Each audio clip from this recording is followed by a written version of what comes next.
Today is March 1st. The weather isn't completely psychotic like it has been for the last few weeks. So I'm down here at the wash pad getting things done.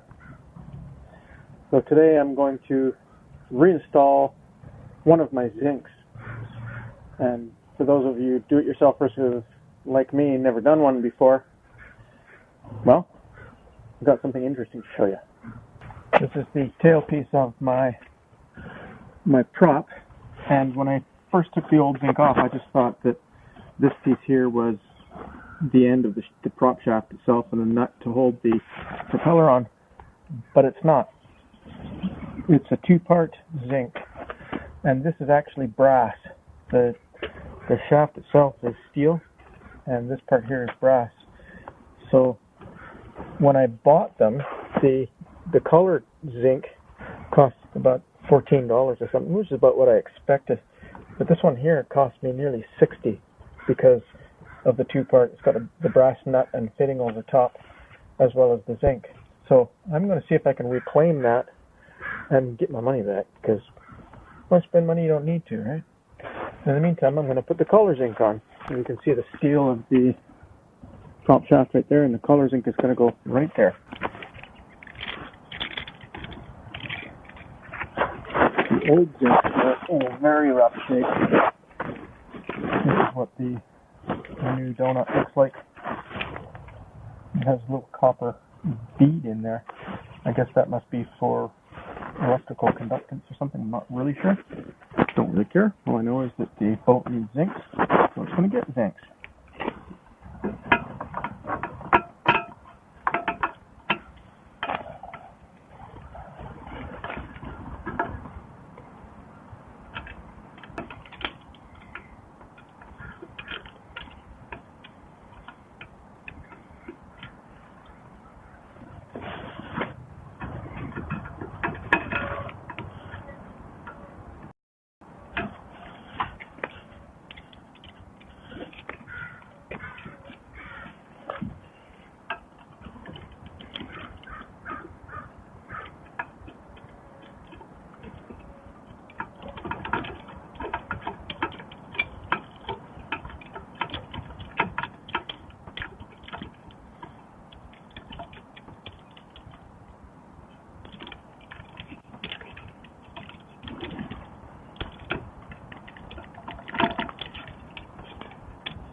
Well, there's one Zinc mounted, and I'm going to take a wire wheel to the brass there. Take a wire wheel to that, and hopefully it's salvageable. We'll see in a minute.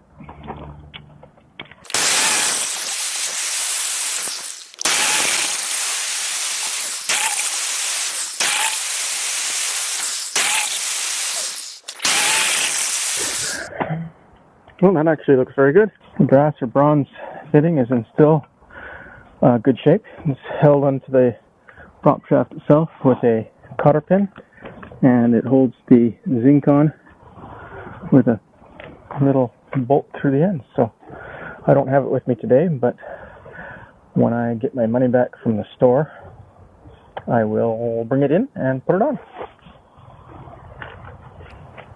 My next task or project is to reinstall the speed log. So I'm going to clean the hole up and see how far out of shape the new one is from the old one.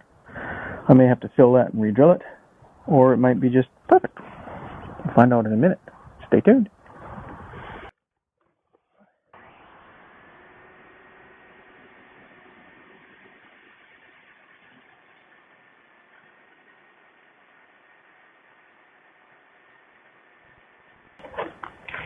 Gotta love power tools. I already did the unboxing of the i70S instrument pack, and this little box and the goodies in it were part of that unboxing, so I don't want to redo the whole thing all over again, but I thought it might be interesting to unbox the through-hull speed log gizmo. So let's have a look.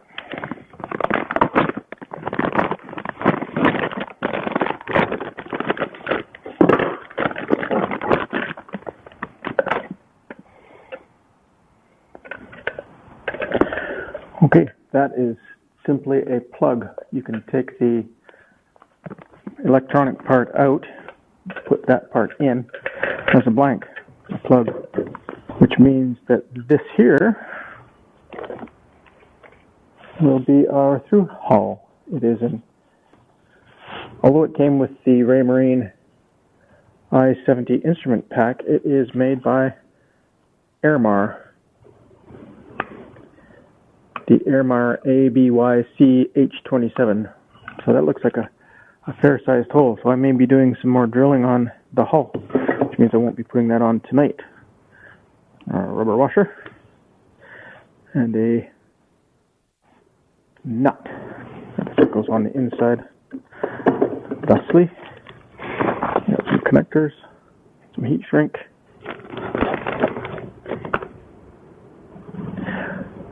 A little bit of solder, some silicone dielectric compound. Oh, and safety wire. It's not. Oh, I see. There's a little bit of safety wire in there to stop the nut from turning out and the speed log from falling out and leaving a 1.5-inch hole in the bottom of your boat, or my boat. O-ring.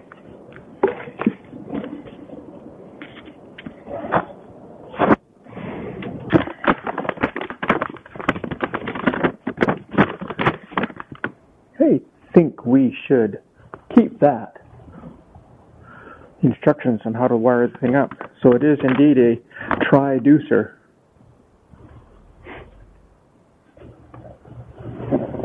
Depth, speed, and temperature.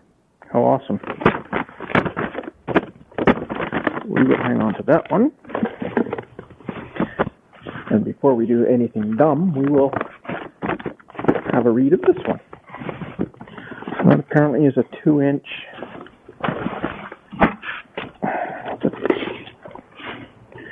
Yep. That's a 2-inch fitting. Let's go see how big the hole in the boat is, shall we?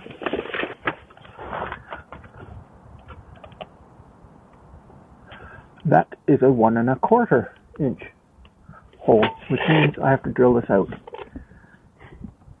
So, challenge number 1. We have a 1.25-inch hole in the hull, and this bad boy is 2 inches, which means I have to drill out the hole to a larger size. Now, that sounds like a simple enough process, except that normally when you are using a hole saw, you have a pilot bit in the middle of your hole saw that you drill into the material you're cutting a hole in, wood or fiberglass or steel or whatever.